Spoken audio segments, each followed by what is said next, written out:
Hello everyone, this is Latha Hakula. ఈ వీడియోలో మనం సింపుల్ పర్మనెంట్ టిష్యూలో మనం ఆల్రెడీ ప్యారెంకైమా గురించి ప్రీవియస్ వీడియోలో నేర్చుకున్నాం. మనకి సింపుల్ పర్మనెంట్ టిష్యూలో 3 టైప్స్ ఉంటాయి కదా. ఏంటది? Parenchyma, collenchyma and sclerenchyma. So parenchyma complete అయింది. ఈ వీడియోలో మనం కోలెన్కైమా అండ్ స్క్లెరెన్కైమా గురించి నేర్చుకుందాం. కోలెన్కైమా కోలెన్కైమా క్యారెక్టర్స్ చూస్తే these are elastic, living and mechanical tissues. So ఇవి లివింగ్ సెల్స్. మనం ప్యారెంకైమాలో కూడా లివింగ్ సెల్స్ చూసాం. ఇక్కడ కూడా మనకి ఏ టైప్ ఆఫ్ సెల్స్ ఉంటాయి? లివింగ్ సెల్స్ ఉంటాయి. And what is its function? The give mechanical support. కాబట్టి వీటిని ఏమంటారు? మెకానికల్ టిష్యూ అంటారు. ఇవి వచ్చేసి వేరియస్ షేప్స్లో ఉంటాయండి. Bowel shape, spherical shape and polygonal షేప్లో కూడా ఉంటాయి. ఇంటర్సెల్యులర్ స్పేసెస్ అనేది అస్సలు ఉండవు. చూసారు ఎక్కడైనా ఇంటర్సెల్యులర్ స్పేసెస్ ఉన్నాయా? లేదు. ఇంటర్సెల్యులర్ స్పేసెస్ అంటే సెల్కి సెల్కి మధ్యలో ఉండే గ్యాప్ అనేది ఉండదు. చాలా టైట్గా అటాచ్ అయి ఉంటాయి. So absent. ఈ సెల్ వాల్స్ అనేవి ఏంటంటే మనకి చాలా థిక్గా ఉంటాయండి. కార్నర్స్ చూసారా? కార్నర్స్లో మనకి ఈ cellulose, hemicellulose and pectin అనేది బాగా ఎక్కువగా డిపాజిట్ అయి ఉండడం వల్ల అవి టోటల్ సెల్స్ మొత్తానికి కూడా స్ట్రెంగ్త్ ఇస్తుంటాయండి, మెకానికల్ స్ట్రెంగ్త్ ఇస్తుంటాయి. అండ్ ఇవి మనకి ఏంటంటే డైకాట్ ప్లాంట్స్ చూస్తే డైకాట్స్లో ఎపిడర్మిస్ కింద ఇవి 3 to 4 లేయర్స్లో ఈ కోలెన్కైమా అనేది అరేంజ్ అయి ఉంటుంది. బట్ మోనోకాట్స్లో ఈ కోలెన్కైమా అనేది యాబ్సెంట్. ఓన్లీ డైకాట్స్లో మాత్రం ప్రజెంట్ అయి ఉంటుంది. ఎక్కడ ఉంటుంది అది? ఎపిడర్మిస్ ఉంటుంది కదా, అవుటర్ లేయర్ మనకి ప్లాంట్ పార్ట్స్లో. దాని క్రింద 3 to 4 లేయర్స్లో ఈ కోలెన్కైమా అనేది అరేంజ్ అయి ఉంటుంది. బట్ మోనోకాట్స్లో ఇది ఉండదు. Next functions. కొన్ని ప్లాంట్స్ కొన్నిసార్లు ఏంటంటే ఈ క్లోరోప్లాస్ట్లో కూడా ఇది ఎగ్జిస్ట్ అయి ఉంటుంది అండ్ ఫోటోసిన్థసిస్ని పెర్ఫామ్ చేస్తుంది. ఫంక్షన్స్ చూస్తే మనం కామన్గా మెయిన్ ఫంక్షన్ ఏంటంటే మెకానికల్ సపోర్ట్ని ఇస్తుంది. మనకి గ్రోయింగ్ పార్ట్స్ ఉంటాయి కదా, యంగ్ స్టెమ్, పీటియోల్, వాటికి ఇది మెకానికల్ సపోర్ట్ని ఇస్తుంది. మనకి plants heavy winds and heavy rains పడినప్పుడు మనకి ఎక్కువ హార్ష్ మూమెంట్ చూపిస్తుంటాయి. ఆ టైంలో మనకి స్టెమ్స్ అనేవి బెండ్ అయిపోతూ ఉంటాయి. ఒకవేళ ఈ కోలెన్కైమా లేకపోతే స్టెమ్స్ బెండ్ అయిపోతుంటాయి, లీవ్స్ అన్నీ కూడా రాలి పడిపోతుంటాయి. అలా జరగకుండా ఇవి స్టెమ్స్ బెండింగ్ని స్టాప్ చేస్తుంది. అలాగే పుల్లింగ్ ఆఫ్ లీవ్స్ కూడా ఇది స్టాప్ చేస్తుంది అనమాట. హెవీ విండ్స్ టైంలో కోలెన్కైమా ఉండడం వల్ల. ఒకవేళ లేకపోతే మొత్తం ఆ లీవ్స్ అన్నీ ఊడిపోతాయి, స్టెమ్స్ అన్నీ బెండ్ అయిపోయి బ్రేక్ అయిపోతాయండి.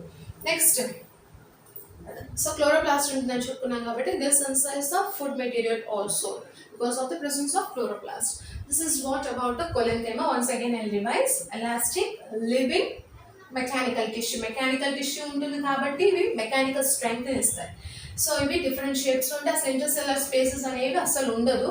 ఈ కార్నర్స్లో వచ్చేసరికి మనకి cellulose, hemicellulose and pectin deposit అయ్యడం వల్ల మనకి టోటల్ సెల్కి అది స్ట్రెంగ్త్ని ప్రొవైడ్ చేస్తూ ఉంటుంది. కొన్ని సెల్స్లో మనకి క్లోరోప్లాస్ట్ కూడా ఉంటాయి. వీటి యొక్క ఫంక్షన్స్ చూస్తే మెకానికల్ సపోర్ట్ ఇస్తుంటాయి గ్రోయింగ్ పార్ట్స్ వాటికి. అలాగే బెండింగ్, హెవీ విండ్స్ అప్పుడు బెండింగ్ అవ్వకుండా, అలాగే లీవ్స్ అవన్నీ కూడా రాలి పడిపోకుండా హెల్ప్ చేస్తూ ఉంటాయి. అలాగే కొన్నిట్లో ఏంటంటే మనకి క్లోరోప్లాస్ట్ ఉండడం వల్ల ఫోటోసిన్థసిస్ ప్రాసెస్ ద్వారా ఫుడ్ని కూడా అక్యుములేట్ చేస్తూ ఉంటాయి. నెక్స్ట్ స్క్లెరెన్కైమా వచ్చేసరికి గ్రీక్ లాంగ్వేజ్లో స్క్లెరెన్కైమా అంటే hard tissue. What is it's meaning? Hard tissue. So దీనిలో మనకి డెడ్ సెల్స్ ఉంటాయి. మనం ఇప్పటి వరకు చదివిన దానిలో ఓన్లీ లివింగ్ సెల్స్ ఉన్నాయి, బట్ దీంట్లో డెడ్ సెల్స్ ఉన్నాయి. డెడ్ సెల్స్ ఉన్నాయంటే ఏంటి అర్థం? మెచ్యూరిటీ టైంలో దానిలో ఉన్న ప్రోటోప్లాజం అనేది డిసపియర్ అయింది. సో ప్రోటోప్లాజం డిసపియర్ అయింది కాబట్టి ఆ సెల్ అనేది డెడ్ కండిషన్లోకి వెళ్ళిపోతుంది. And they consist of elongated narrow cells ఉంటాయండి. వీటికి వచ్చేసరికి ఎండ్స్ వచ్చేసరికి పాయింటెడ్ ఎండ్స్ ఉంటాయి. సో మనకి వీటి చూస్తే సెల్ వాల్స్ అనేవి చాలా థిక్గా ఉంటాయండి. ఎందుకంటే వీటిలో సెల్లోస్, హెమీ సెల్లోస్, మెయిన్గా లిగ్నిన్ అనే ఈ సబ్స్టెన్స్ ఉండడం వల్ల మనకి సెల్స్ అనేవి చాలా థిక్గా ఉంటాయి. లిగ్నిన్ చాలా ఎక్కువగా డిపాజిట్ అయి ఉండడం వల్ల మనకి ఆ సెల్ చాలా స్ట్రాంగ్గా ఉంటుంది. అలా వాటర్ని వాటర్ అనేది లోపలికి అలౌ చేయదు, అసలు ఇంపర్మియబుల్ టు వాటర్. అలాగే ఈ సెల్లో మనకి అక్కడక్కడ చిన్న చిన్న పిట్స్ లాంటివి కనబడుతుంటాయి. ఇవి పిట్స్ అని. 2 టైప్స్ ఆఫ్ సెల్స్ ఉన్నాయండి. వాటి యొక్క ఆరిజిన్ బేస్ చేసుకొని, అలాగే వాటి యొక్క షేప్ని బేస్ చేసుకొని వాటిని క్లాసిఫై చేస్తాము. అవి ఏంటంటే స్క్లెరెన్కైమాటస్ ఫైబర్స్ అండ్ సెకండ్ వన్ వచ్చేసరికి స్క్లెరాయిడ్స్. స్క్లెరెన్కైమాటస్ ఫైబర్స్ అంటే ఏంటంటే ఇవి ఎలాంగేటెడ్ సెల్స్. వీటికి పాయింటెడ్ ఎండ్స్ ఉంటాయి. మనకి ఫైబర్ లాగా ఉంటుంది అచ్చంగా.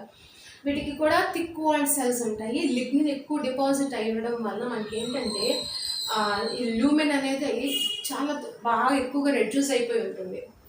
నెక్స్ట్ వీటిలో ఫైబర్స్ అనేవి గ్రూప్స్ లాగా అరేంజ్ అయ్యి ఉండొచ్చు, బండిల్స్ లాగా కూడా అరేంజ్ అయ్యి ఉండొచ్చు.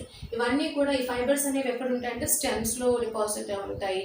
అలాగే కొన్ని ఎక్కువగా అవి ఈ ఫైబర్స్ అనేవి ఎక్కువగా జైలం వాస్కులర్ బండిల్స్లో ఎక్కువ డిపాజిట్ అవుతాయి. జైలం ఫ్లోయం అంటాం కదా, ఎక్కడైతే ఈ ఫైబర్స్ ఉన్నాయో ఆ పార్ట్స్ అన్నిటికీ కూడా ఇవి మెకానికల్ స్ట్రెంగ్త్ అనేది ఎక్కువ అవుతూ ఉంటుంది. సో స్టెమ్లో ఉందనుకోండి ఫైబర్స్ స్ట్రెంగ్త్ స్టెమ్కి ఎక్కువగా ఉంటుంది. అలాగే వాస్కులర్ బండిల్స్లో ఉంటే వాస్కులర్ బండిల్స్కి ఎక్కువ స్ట్రెంగ్త్ అనేది వస్తూ ఉంటుంది. నెక్స్ట్ స్క్లెరాయిడ్స్. స్క్లెరాయిడ్స్ అనేవి మనకి ఇవి స్క్లెరాయిడ్స్ ఇవి ఏ షేప్లో ఉంటాయి? రౌండ్ షేప్లో, స్పెరికల్, ఓవెల్ షేప్లో, డిఫరెంట్ షేప్స్లో ఉంటాయండి. వీటికి కూడా సెల్ వాల్స్ అనేవి చాలా ఎక్కువ థిక్గా లిగ్నిఫైడ్గా ఉండటం వల్ల అసలు ల్యూమెన్ చూసారా ఎంత చిన్నగా ఉందో. ల్యూమెన్ అనేది చాలా కంప్రెస్డ్గా రెడ్యూస్డ్గా ఉంటుంది. ఇదంతా కూడా సెల్ వాల్. ఆ సెల్ వాల్లో చూస్తే దీనికి కూడా వేరే స్పిట్స్ అనేవి ఉంటాయి. నెక్స్ట్ వచ్చేసరికి సో ఇది డెడ్ సెల్స్ ఉంటాయి, దీనిలో కూడా డెడ్ సెల్స్ ఉంటాయి. ఇవి ఎక్కువగా ఎక్కడ ఉంటాయంటే మనకి ఇవి సింగిల్ ఒక్కొక్కటిగా అరేంజ్ చేయొచ్చు, లేదా గ్రూప్స్లో కూడా అరేంజ్ అయ్యి ఉంటాయి. మనకి ఎక్కువగా roots, stems, leaves, flowers, fruits, seeds almost అన్ని స్ట్రక్చర్స్లో కూడా ఇవి అరేంజ్ అయ్యి ఉన్నాయి. ఇవి మామూలుగా ఎక్కువగా కామన్గా ఏంటంటే హార్డ్ పార్ట్స్లో ఉంటాయి ఎక్కువగా. బట్ మనకి కొన్నిసార్లు మనకి ఫ్రూట్ పల్ప్ ఉంటుంది కదా, సాఫ్ట్ టిష్యూ, దానిలో కూడా ఇది అక్యుములేట్ అవుతుంది. మనకి ఇవి ఎక్కువగా ఏ రీజన్స్లో ఉంటాయి చూద్దాం ఎగ్జాంపుల్స్. ఫ్రూట్ వాల్స్ ఉంటాయి కదా, నట్స్లో మనకి హార్డ్ గట్టిగా ఉంటుంది చూసారు, ఆల్మండ్ పైన, నెక్స్ట్ వాల్నట్ పైన గట్టి షెల్ లాగా ఉంటుంది. సో అటువంటి ఫ్రూట్ వాల్స్లో ఈ స్క్లెరాయిడ్స్ అనేవి అరేంజ్ అయి ఉంటాయి. నెక్స్ట్ అలాగే సాఫ్ట్ టిష్యూస్ ఉన్నటువంటి ఫ్రూట్స్ ఉంటాయి, పల్ప్, గువా, నెక్స్ట్ పియర్, చీకు, వాటిలో కూడా మనకి స్క్లెరాయిడ్స్ అనేది ఉండడం వల్ల వాటికి క్రిస్పీ నేచర్ వస్తుంది. కొరికినప్పుడు మనకి అలాంటి క్రిస్పీ సౌండ్ వస్తుంది. That is because of the sclereids only. Next pulp seed coats. మనకి లెగ్యూమ్ సీడ్ కోడ్స్ ఉంటాయి కదా, వాటిలో కూడా పీస్, బీన్స్, వాటిలో కూడా మనకి స్క్లెరాయిడ్స్ అనేవి ఉంటాయి. నెక్స్ట్ టీ ప్లాంట్స్ యొక్క లీవ్స్లో కూడా ఈ స్క్లెరాయిడ్స్ అనేవి ఉంటాయండి. ఇది స్క్లెరెన్కైమా గురించి. సో దీనిలో ఏముంటుంది? What is the meaning of sclerenchyma? Hard tissue, dead cells ఉంటాయి. వీటికి వచ్చేసరికి elongated, narrow, thick and cell walls ఉంటాయి. వీటిలో ఉండే కెమికల్ ఏంటి? Cellulose, hemicellulose and lignin. వీటిలో సెల్స్ మధ్యలో ఏమున్నాయి చూడండి, ఇవి పిట్స్ ఉన్నాయి. దీని యొక్క మెయిన్ క్యారెక్టరిస్టిక్ ఫీచర్. సో ఇవి 2 టైప్స్ ఉన్నాయి, స్క్లెరెన్కైమాటస్ ఫైబర్స్, స్క్లెరాయిడ్స్. స్క్లెరెన్కైమాటస్ ఫైబర్స్ ఉండేసరికి వీటిలో ఎలాంగేటెడ్ సెల్స్ ఫైబర్ లాగా ఉంటాయి, వీటికి పాయింటెడ్ ఎండ్స్ ఉంటాయి. సెల్స్ అనేవి చాలా థిక్గా ఉంటాయి. లిగ్నిన్ అనేది ఎక్కువ డిపాజిట్ అవడం వల్ల మనకి ల్యూమెన్ అనేది చాలా కంప్రెస్డ్గా ఉంటుంది. ఇవి ఎక్కడ ఎక్కువ ఉంటాయంటే స్టెమ్స్, అలాగే మనకి జైలం అండ్ ఫ్లోయం, వాస్కులర్ బండిల్స్లో ఉంటాయి. ఇది ఉన్న రీజన్లో మనకి ఏమవుతుంది? మనకి మెకానికల్ స్ట్రెంగ్త్ని ప్రొవైడ్ చేస్తూ ఉంటాయి. నెక్స్ట్ స్క్లెరాయిడ్స్ అనేవి రౌండ్ షేప్లో ఉండొచ్చు, స్పెరికల్ షేప్లో ఉండొచ్చు. వీటిలో కూడా మనకి పిట్స్ అనేవి ఉంటాయి. సెల్ వాల్స్ వచ్చేసరికి చాలా ఎక్కువ స్ట్రాంగ్గా ఉంటాయి లిగ్నిన్ డిపాజిషన్ వల్ల. ల్యూమిన్ అనేది చాలా కంప్రెస్డ్గా రెడ్యూస్ అయిపోయి ఉంటుంది. మనకి అంతా కూడా లిగ్నిన్ ఎక్కువ ఉండడం వల్ల మనకి ల్యూమిన్ అనేది చాలా చిన్నగా ఉంటుంది. అండ్ ఇది ఎక్కడ కనపడుతుంది అంటే మనకి roots, stems, leaves, flowers, fruits, సీడ్స్లో కనపడుతుంది. ఎక్కువగా మోస్ట్లీ హార్డ్ పార్ట్స్లో కనపడుతుంది. హార్డ్ పార్ట్స్ అంటే ఏంటి? మనకి ఫ్రూట్ వాల్స్ ఉంటాయి కదా, నట్స్, షెల్స్. అలాగే సాఫ్ట్ పార్ట్స్ ఉంటాయి కదా, పల్ప్, వాటిలో కూడా ఉంటుంది. కొన్ని ఎగ్జాంపుల్స్ చూస్తే మనకి ఫ్రూట్ వాల్స్ ఆఫ్ నట్స్ అంటే మన వాల్నట్, ఆల్మండ్ యొక్క నట్స్ యొక్క ఫ్రూట్ వాల్స్లో మనకి స్క్లెరాయిడ్స్ ఉంటాయి. అలాగే పల్పీ ఫ్రూట్స్ ఉంటాయి, గువా, పియర్, చీకు, వాటిలో కూడా మనకి ఈ స్క్లెరాయిడ్స్ ఉండడం వల్ల దానికి ఒక క్రిస్పీ టెక్స్చర్ అనేది వస్తుంది. Next seed coats of legumes, pods ఉంటాయి కదా, పీస్, నెక్స్ట్ బీన్, వాటిలో కూడా ఈ సీడ్ కోడ్స్లో ఇది ఉంటుంది. నెక్స్ట్ మనకి లీవ్స్ ఆఫ్ టీ ప్లాంట్స్, ఆ టీ ప్లాంట్స్ యొక్క లీవ్స్లో కూడా ఈ స్క్లెరాయిడ్స్ అనేవి ఉంటాయి. ఇవి కొన్ని ఎగ్జాంపుల్స్, వాటి యొక్క క్యారెక్టర్స్, వాటి యొక్క కెమికల్ నేచర్. సో దీంతో మనకి సింపుల్ పర్మనెంట్ టిష్యూ కంప్లీట్ అయింది.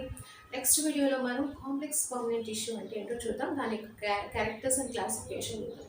So if you like my video, please like, share and subscribe to my channel Latha Akula Biology Tutorial. Please keep watching.